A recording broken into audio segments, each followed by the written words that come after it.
sexton of St. Joseph's Catholic Cemetery here in Baton Rouge.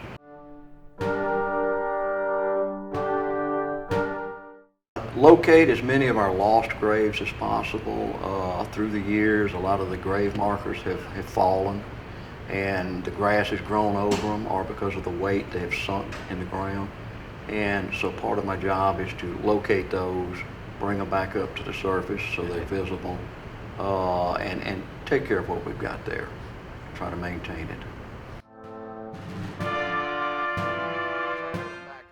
It's like finding buried treasure, you know. And look, there was nothing there yesterday, and now I've got 2 headstones laying on top of the ground. And through the years, it went from being a hobby or a pastime to almost an obsession, that I'm going out there 2 or 3 times a week and looking for headstones, and hoping I'll find one every time I go out there. Unfortunately, I don't. And then a lot of times I find them in places I've already probed and dug in before. It's like somebody put it there overnight knowing I was coming back. Well, I found 400 headstones we didn't know we had. There's probably close to another 1,000 that are unmarked, that have no marking whatsoever on top of them. Because in 1926, the plan for the church was to close that cemetery because it was full. And like I say, that didn't happen. People continued to bury there without church approval. Well, like I say, I got interested in it doing genealogy work and looking at some of the cemetery books that were available at that time. And not taking away from the people that did all that work, they listed everybody in alphabetical order, which tells you nothing about the cemetery because people were not buried in alphabetical order. And like I said, there was so much more information to be gathered off of the grave markers and the headstones, poems and things and designs, and you could tell that the families took a lot of time in coming up with that, what they wanted on those grave markers, and that was not in any of the books I had been looking at.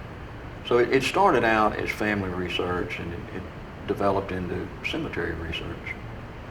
This is my infamous probe, and as you can see, with the ground wet, it goes in fairly easy.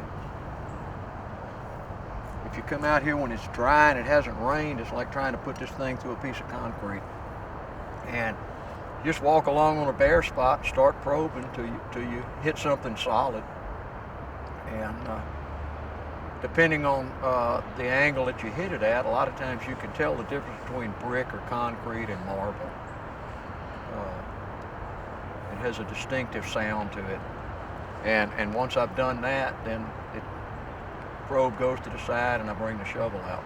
People tell me all the time, yeah, you're the cemetery guy. You're the cemetery guy.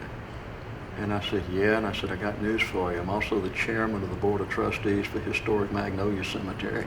So I have 2 cemeteries to play in. It's something you have to want to do. You know, I ask people all the time, would you like to come help me in the cemetery? I'm going to go probe for graves. Are you crazy? I'm not doing that. And you know, I mean, as long as you do it with respect to the people that are there, you know, I don't see a problem with that. I don't see anything wrong with it, trying to identify our past and maintain it or preserve it.